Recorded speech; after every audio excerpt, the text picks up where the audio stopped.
28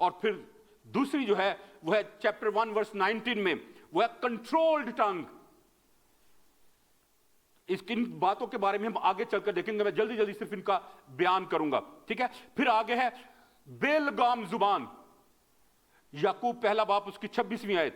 پھر ہے طرفدار زبان, پارشل ٹنگ, 2 باب 3 آیت. اور پھر ہے با اصول یا دھرمی زبان, 2 باب کی 12ویں آیت میں. پھر شیخی باز زبان, 2 باب کی 14ویں آیت میں. پھر روحانی زبان یعنی روح کی زبان, 2 باب کی 8ویں آیت. اور پھر خود غرض زبان, یعقوب 2 باب اس کی 16ویں آیت میں.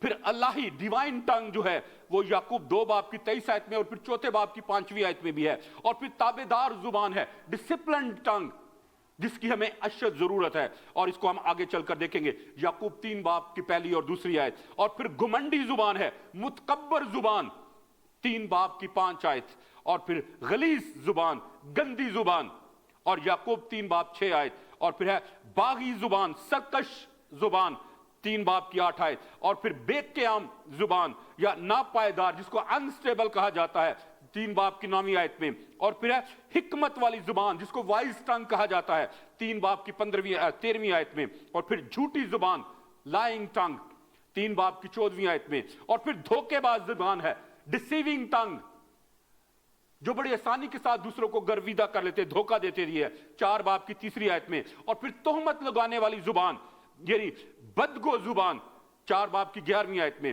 اور پھر خدا کو نہ ماننے والی ٹنگ, گاڈ اگنورنگ ٹنگ, 4 باب کی 13ویں آیت میں. اور پھر خدا کو عزت دینے والی زبان, گاڈ آنرنگ ٹنگ, 4 باب کی 15ویں آیت میں. اور پھر التجا کرنے والی زبان, پکارنے والی زبان جس کو ہم گاڈ اپیلنگ ٹنگ کہتے ہیں, 5 باب کی 4 آیت میں. اور پھر شکایت کرنے والی زبان جس کو کمپلیننگ ٹنگ کہتے ہیں, اور یہ ہم میں سے زیادہ ہوتی ہے, خاص طور پہ ہم مسیحی جو ہیں ہم کبھی بھی سیٹسفائیڈ نہیں ہوتے, اور آگے چل کے اس کے بارے میں ہم دیکھیں گے, 5ویں باب کی 9ویں آیت میں بیان کرتا ہے. اور پھر ٹروتفل ٹنگ ہے, سچی زبان, 5ویں باب کی 12ویں آیت میں. پھر دعا کرنے والی زبان, 5ویں باب کی 13ویں اور 15ویں آیت.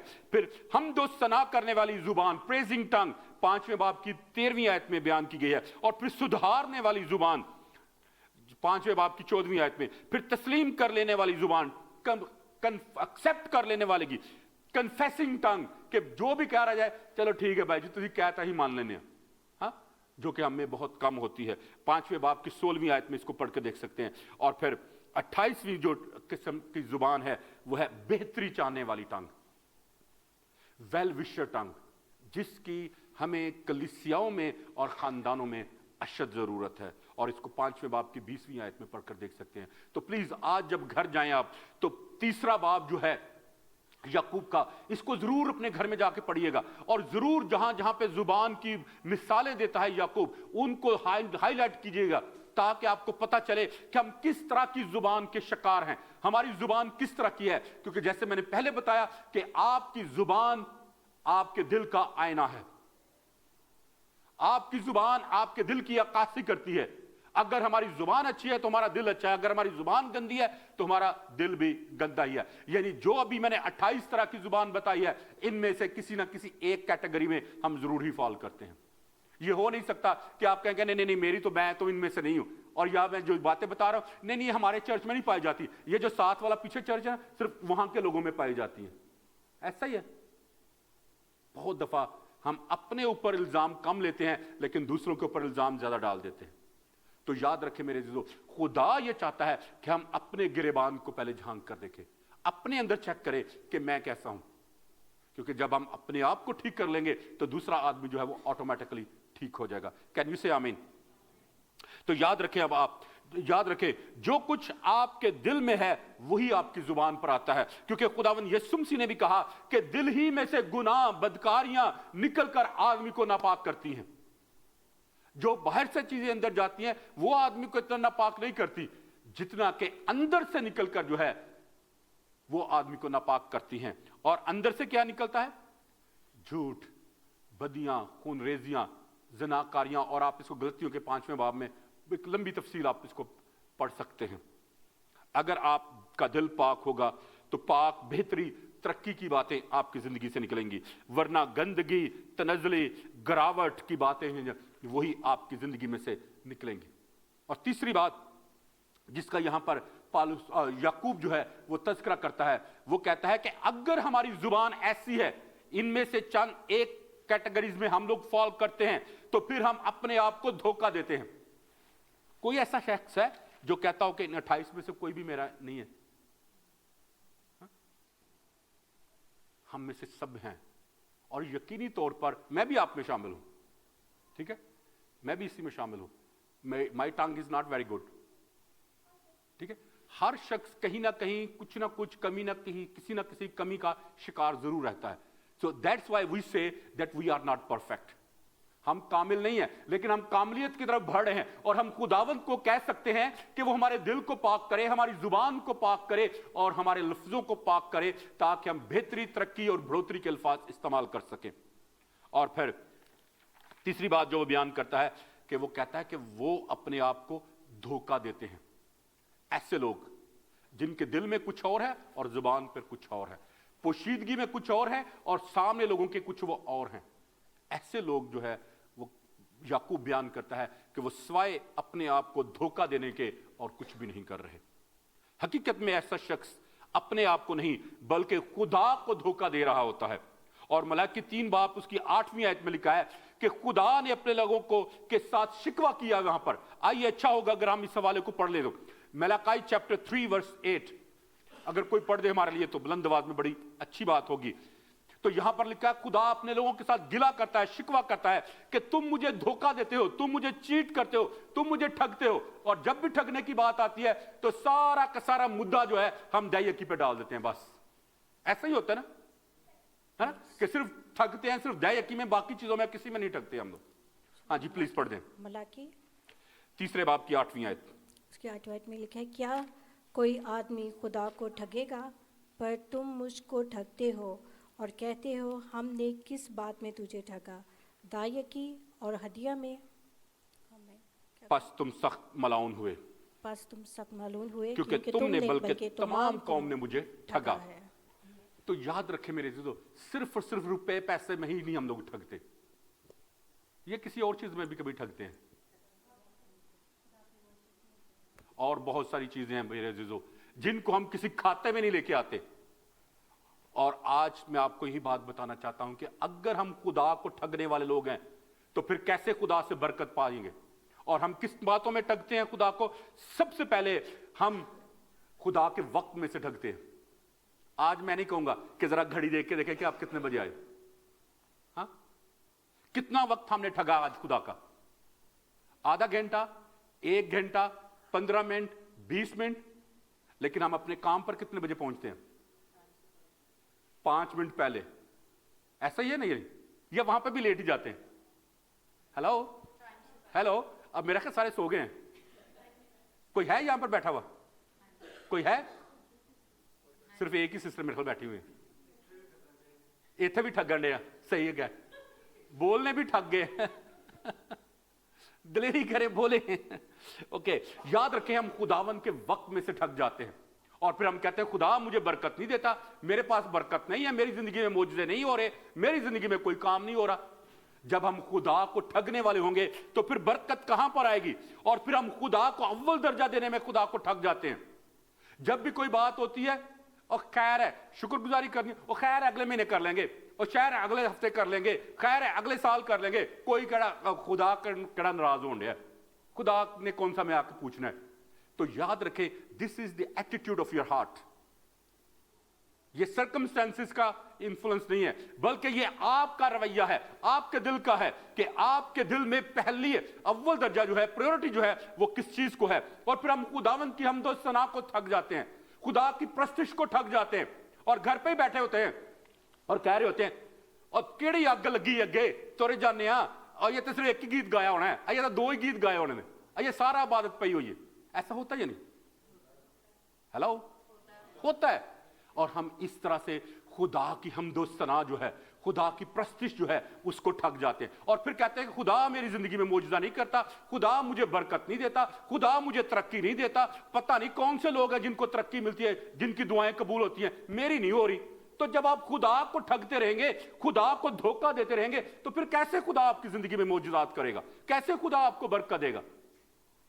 میں یہ نہیں کہہ رہا کہ کبھی ایک دفعہ آپ لیٹ ہو جائیں, 2 دفعہ لیٹ ہو جائیں یا 3 دفعہ لیٹ ہو جائیں, لیکن جب آپ کنٹینیو ایک عادت بنا لیں گے تو پھر اس میں آپ اپنے آپ کو دھوکہ دینے والے ہوتے ہیں. کہتے ہیں خیر ہے چرچ گئے تھے سہ نا, اور بعض کا ہوتا ہے ہم آخری دعا جب ہو رہی ہوتی ہے اس وقت چرچ آتے ہیں, کہتے ہیں خدا نے تو پتہ نہیں چرچ آئے تھے ہیں وہاں, پائیں عبادت کی نہیں, پائیں گیت نہیں گائے, پائیں کلام نہیں سنے, پر چرچ نہیں آئے ہیں نا.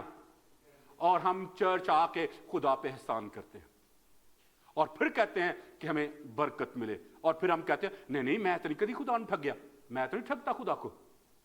تو میرے عزیزو بہت دفعہ ہم چرچ جانے میں بھی خدا کو ٹھگ جاتے ہیں. چرچ جانے میں بھی ایک اتوار چرچ جاتے ہیں, پھر 3 اتوار چرچ کی یاد ہی نہیں آتی ہمیں. ایک اتوار چرچ جاتے ہیں, 1 مہینہ چرچ جاتے ہیں ریگولر, اور پھر 4 مہینے ہمیں چرچ کی یاد ہی نہیں آتی, اور پھر کہتے ہیں ہم تو بڑے چرچ کے ساتھ وفادار ہیں. چرچ کے ساتھ آپ کی وفاداری آپ کی زندگی میں برکت نہیں لے کر آئے گی. آپ کی وفاداری خدا کے ساتھ جب ہوگی تو وہ آپ کی زندگی میں برکت, تبدیلی, بڑھوتری اور خوشحالی کو لے کر آئے گی. تو اس لیے میرے عزیزو خدا کو ٹھگنے والے نہ بنے, بلکہ خدا کو مبارک کہنے والے لوگ بنے, خدا کو خوش کرنے والے لوگ بنے. اور یہ آلریڈی میں کلام سنا چکا ہوں, how we can please God, کہ ہم کیسے خدا کو خوش کر سکتے ہیں. اور میں کہا یہ 3 یا 4 اس کی سیریز ہے, یوٹیوب پہ ہی ہوگا میسج, آپ ضرور اس کو بعد میں جا کر سنیں.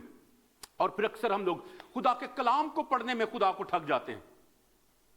صبح اٹھتے ہیں نا, کہتے ہیں چلو آج چھوٹی جی دعا کر لینا, کل کلام پڑھ لیں گے. یا گھر میں ساری فیملی بیٹھ کے دعا کر رہے ہوتے ہیں, چلو آج صرف دعا ہی کر لیتے ہیں, کلام آج رہنے دیتے ہیں. ہوتا ہے ایسا یا نہیں؟ اور یوں پھر ہم کہتے ہیں کہ خدا ہمیں برکت دے, اور پھر ہم کہتے ہیں نہیں میں نے کبھی نہیں خدا کو ٹھگا. تو میرے عزیزو یہ چھوٹی چھوٹی باتیں ہیں جو ہماری روحانی زندگی کو تباہ و برباد کر دیتی.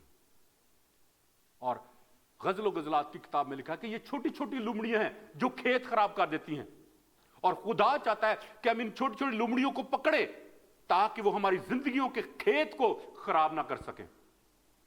لیکن اگر ان لمڑیوں کو کھلا چھوڑ دیں گے تو پھر وہ تباہی اور بربادی پھیلائیں گی جس کا آپ تصور بھی نہیں کر سکتے. کین یو سے آمین؟ اور پھر بہت دفعہ ہم خدا کے گھر کی خدمت کو ٹھگ جاتے ہیں. خدا ہمیں اپرچونٹی دیتا ہے کہ خدا کے گھر میں ہم ایک جگہ سے کچھ دوسری جگہ چیز رکھ سکے, لیکن ہم اپنے غرور, اپنے گمنڈ, اپنے تکبر اور اپنی انا میں رہتے ہیں. لو جی میں چرچ میں جھاڑو مارا, لو جی میں چرچ میں چیک کام کرا. نو, دس از اے آنر کہ آپ خدا کے گھر میں کچھ کر سکیں. داؤد کہتا ہے اس کی مبارک حالی بیان کرتے ہوئے کہ میں خدا کے گھر کا دربان ہونا زیادہ پسند کروں گا. وہ خدا کے گھر کا چوکیدار بننا جو ہے وہ پسند کرتا ہے, اور وہ سمجھتا ہے کہ جو لوگ خدا کے گھر کے چوکیدار ہیں ان کے پاس وہ بادشاہ ہوتے ہوئے وہ کہتا ہے مجھ سے زیادہ بڑا اعزاز ان کے پاس ہے. اور پھر کلام مقدس میں لکھا کہ مبارک ہیں وہ جو خداوند کے گھر میں رہتے ہیں. اور گھر میں رہنے سے مراد نہیں کہ وہ وہاں پر رات کو چارپائی ڈال کر سو جاتے ہیں, سونے کی بات نہیں یہاں پر کی جا رہی. خداوند کے گھر میں رہنے سے مراد یہ ہے کہ جو خدا کی بارگاہ میں آتے جاتے رہتے ہیں, جو خدا کی حضوری کو محسوس کرتے ہیں اور اس کی حضوری میں اپنی زندگی بسر کرتے ہیں.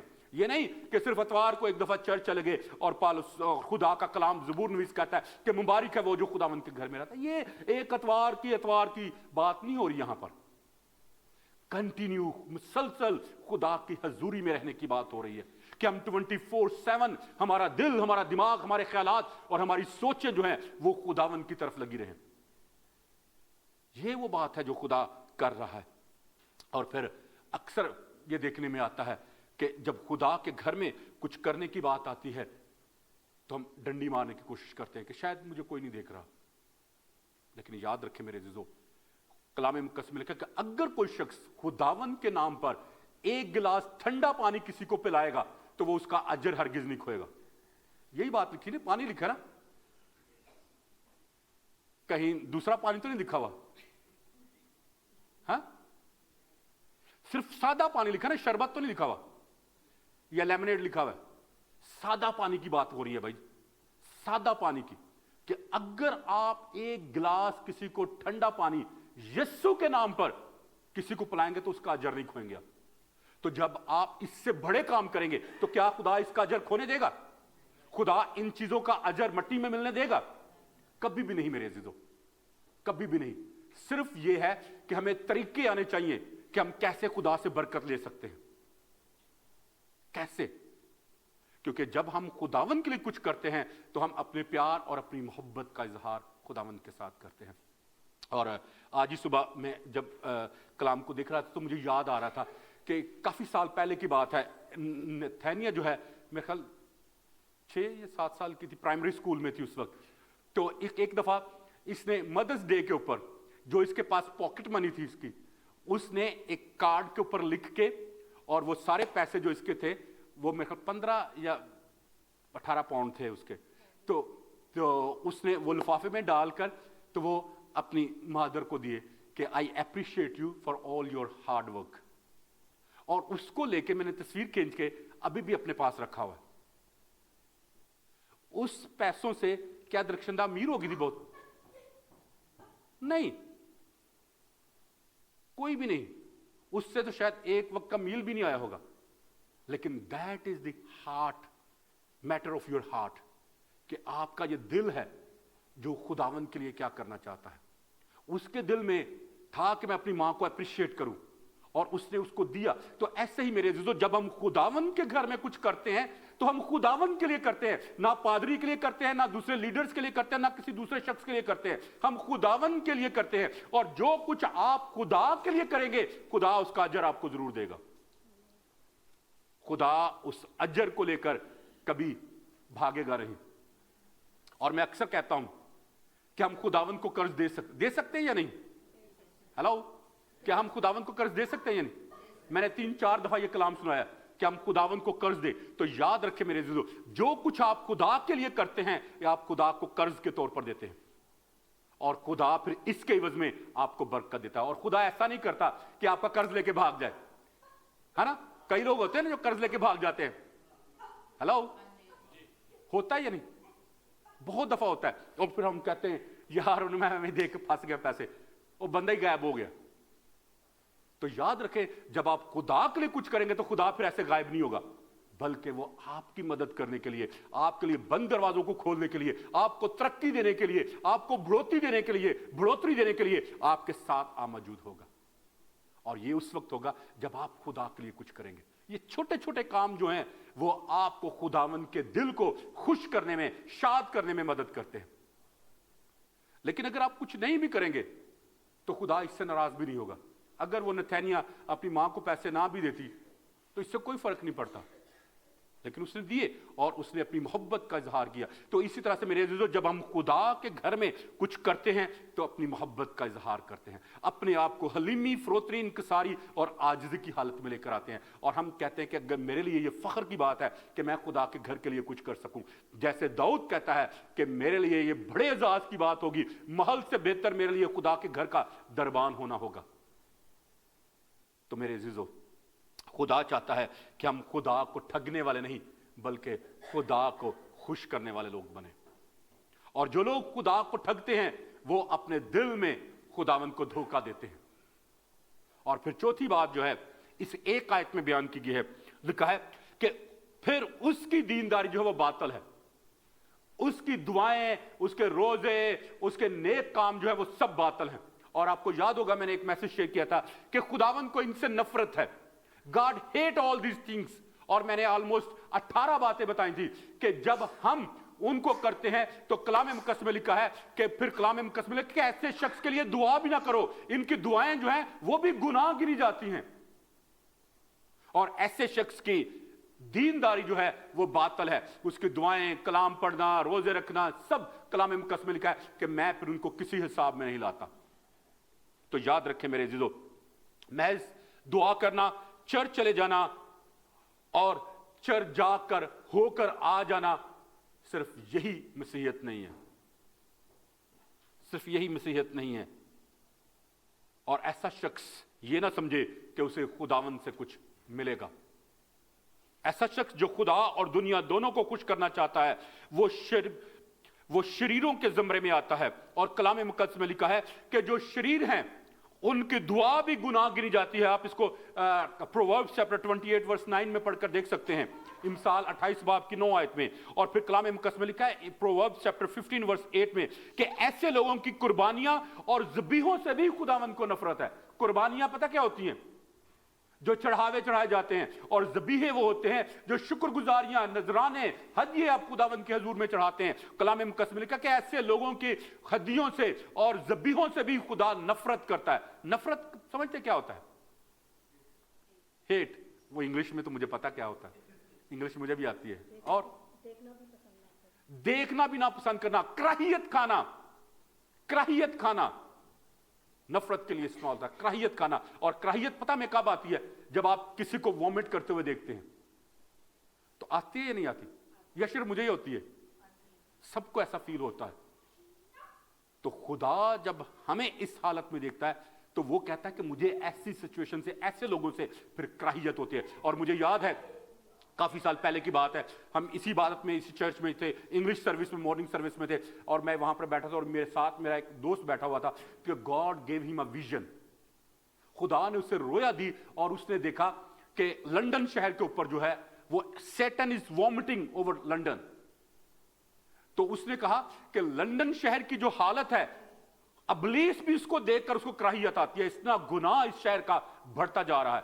اور مجھے یاد ہے کافی سال پہلے خداوند نے مجھے ایک رویا دی اور میں نے دیکھا کہ Satan and the church are sitting on the bed roses and they are kissing to each other. میں نے دیکھا کہ ابلیس اور شیطان اور ابلیس اور کلیسیا جو ہیں وہ پھولوں کی سیج پر بیٹھے ہوئے ہیں اور ایک دوسرے کو چوم رہے ہیں. Then God told me this is the condition of our church now. Not this church, but universal church. کہ آج اب کلیسیا جو ہے وہ خداوند سے ہٹ کر ابلیس کی پیروی کر رہی ہے. اس نے خداوند کی طرف پیٹ پھیر کر دوسری طرف اپنی راہیں پھیر لی ہیں. تو ایسی حالت میں خدا کہتا ہے کہ I hate this kind of people. خدا کو ایسے لوگوں سے کراہیت ہے. اور پھر لکھا ہے پروورب چیپٹر 15 ورس 9 میں کہ خدا شریروں کے کاموں سے بھی نفرت کرتا ہے، چاہے وہ کام اچھے ہوں یا برے ہوں، خدا ان سے نفرت کرتا ہے. اور ایسے لوگ اپنی دنیا اور آخرت دونوں کو تباہ کر بیٹھتے ہیں. تو اس لیے میرے عزیزو، صرف سنڈے کے سنڈے چرچ آ کر اپنے آپ کو دھوکہ نہ دیں. اپنے دل کو بدلنے کی کوشش کریں، اپنے آپ کو خدا کے سندر قدموں میں پیش کرنے کی کوشش کریں کہ خدا آپ کو بدلے، خدا آپ کے حالات کو بدلے، خدا آپ کی سچویشنز کو بدلے، تاکہ آپ اپنے آپ کو زیادہ خدا کے دل کے قریب رکھ سکیں اور زیادہ خدا کی قربت میں اپنی زندگی بسر کر سکیں. اور میں اکثر کہتا ہوں کہ جو آپ کی صحبت ہوتی ہے وہ بہت اثر پیدا کرتی ہے. اگر آپ اچھے لوگوں میں جائیں گے تو اچھائی آپ کے اندر سے پیدا ہوگی، اگر آپ برے لوگوں میں جائیں گے تو برائی آپ کے اندر سے پیدا ہوگی. ایسا ہوتا یا نہیں؟ ہے نا؟ ہوتا یا نہیں؟ میں آپ کو 100% اس کی گارنٹی دیتا ہوں کہ اگر کوئی دو بندے کسی جگہ پر سگریٹ پی رہے ہوں اور آپ ان کے پاس تھوڑی دیر تک جا کر آپ نہ سگریٹ پیئے لیکن صرف کھڑے ہو جائیں، اور جب آپ وہاں سے کھڑے ہو کر آپ آئیں گے تو آپ کے کپڑوں سے بھی اسموک کی اسمیل آئے گی. آئے گی یا نہیں؟ یہ ہے ہماری سنگتی کا اثر، ہماری رفاقت کا اثر.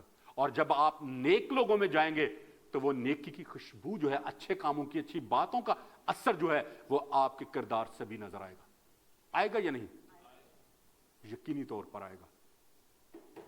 جیسے آپ دھوئیں کی موجودگی ہے وہاں پر، آپ اس کو، آپ اپنے آپ کو اس سے بچا نہیں سکتے، ایسے ہی بری صحبت میں آپ اپنے آپ کو گناہ سے بچا نہیں سکتے. بہت سے لوگ ہیں جن کو میں کہتا ہوں کہ نہیں، میں ایسے لوگوں کے ساتھ ملتا ہوں لیکن میں اس طرح کے کام نہیں کرتا. یاد رکھیں، ان کی باتوں کا، ان کے کاموں کا انفلوئنس آپ کے اوپر ہوتا ہی ہوتا ہے، چاہے آپ اس کو قبول کریں یا نہ کریں. تو اس لیے میرے عزیزو یاد رکھیں، آپ کی زبان جو ہے وہ آپ کے دل کی عکاسی کرتی ہے. آپ کی زبان آپ کے دل کو ظاہر کرتی ہے کہ آپ کا دل کیسا ہے، آپ کا کردار کیسا ہے، آپ کی چال چلن کیسا ہے، آپ کا طور طریقہ کیسا ہے، آپ کا ریلیشن شپ خدا کے ساتھ کیسا ہے. اور پھر اگلی آیت ہے 27ویں آیت، اس کو میں آپ کے لیے پڑھ دیتا ہوں بڑی جلدی کے ساتھ، کیونکہ اس میں بھی آگے 3 باتیں بیان کی گئی ہیں جو میں بڑی کوئکلی جو ہے بڑی فاسٹلی آپ کے ساتھ شیئر کرنا چاہتا ہوں. جی 27ویں آیت میں لکھا ہے، ہمارے خدا اور باپ کے نزدیک خالص اور بے عیب دینداری یہ ہے. ابھی پہلے بھی اس نے ایک دینداری کی بات کی ہے لیکن وہ باطل دینداری کی بات کر رہا ہے. اب جو حقیقی صحیح دینداری خدا کی نظر میں ہے اس کی بات کر رہا ہے. ٹھیک ہے, سنیں, لکھا ہے ہمارے خدا اور باپ کے نزدیک خالص اور بے عیب دینداری یہ ہے کہ یتیموں اور بیواؤں کی مصیبت کے وقت ان کی خبر لیں اور اپنے آپ کو دنیا سے بے داغ رکھیں. بے داغ رکھیں. پہلی بات وہ بیان کرتا ہے کہ خدا کے نزدیک خالص اور بے عیب دینداری ہے کیا ایکچولی. کسی کو معلوم ہے کیا ہے؟ ابھی میں نے پڑھا ہے. ہاں جی, یتیموں اور بیواؤں کی خبر گیری لی جائے.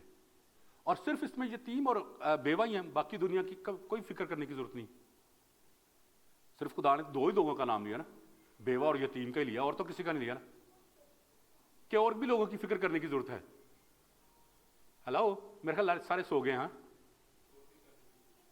اور بھی کرنی چاہیے, صرف بھائی یوسف کو کرنی چاہیے اور کسی کو نہیں کرنی چاہیے, ہے نا.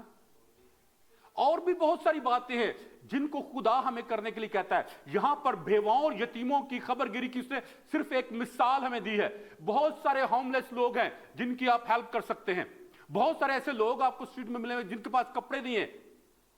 آپ بہت کچھ کر سکتے ہیں, لیکن جب ہم نہیں کرتے تو میرے عزیزو ہم اس بے عیب اور خالص دینداری جو خدا کے نزدیک ہے اس کو اگنور کر دیتے ہیں, اس کو نظر انداز کر دیتے ہیں. تو خدا یہ نہیں چاہتا.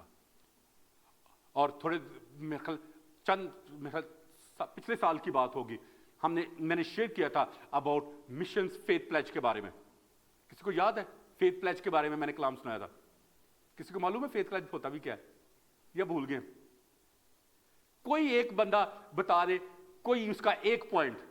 آئی ول گیو ہم 100 پاؤنڈز.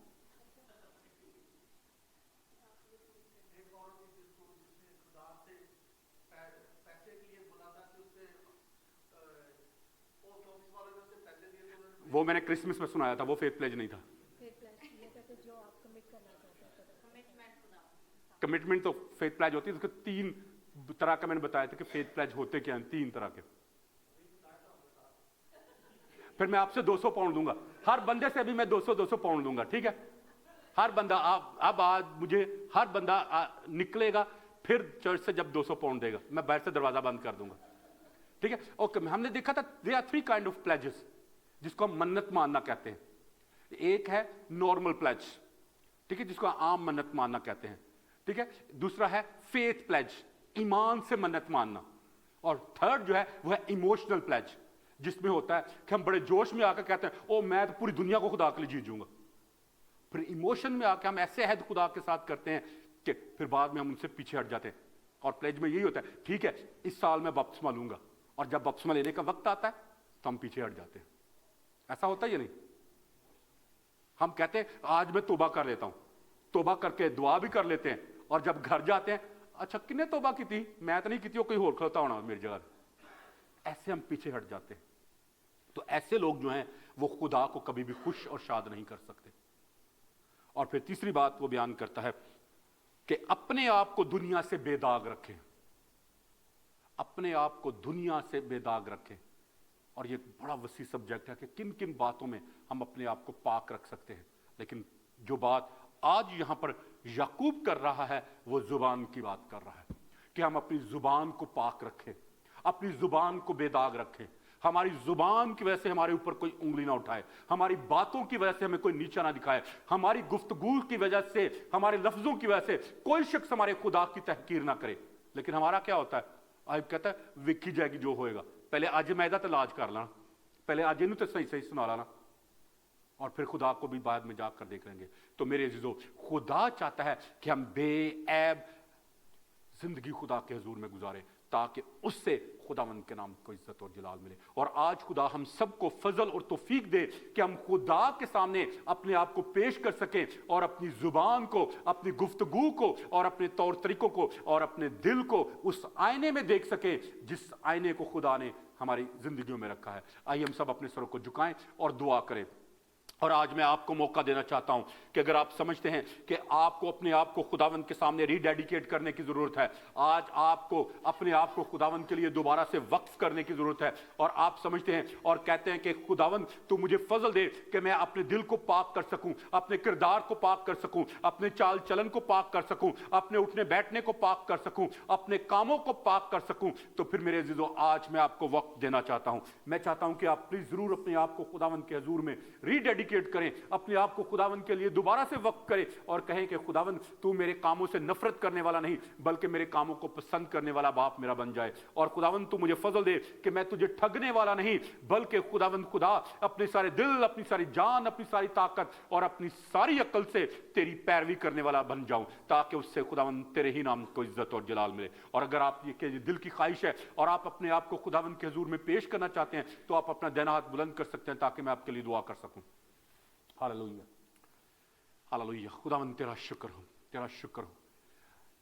پلیز باقی سارے آنکھوں کو بند رکھیں، اور جتنے عزیزوں نے ہاتھ کھڑے کیے ہیں پلیز آپ اپنے قدموں پر کھڑے ہو سکتے ہیں تاکہ میں آپ کے لیے دعا کر سکوں۔ کلام مقدس میں لکھا کہ اگر ہم خداوند سے شرمائیں گے تو خداوند جب اپنے فرشتوں کے ساتھ آئے گا تو وہ بھی ہم سے شرمائے گا۔ آج یہ وقت ہے کہ ہم اپنے آپ کو خداوند کے سامنے ری ڈیڈیکیٹ کر سکیں تاکہ خدا ہمارے دل کے رویوں کو اور طور طریقوں کو بدلے۔ ہاللویہ۔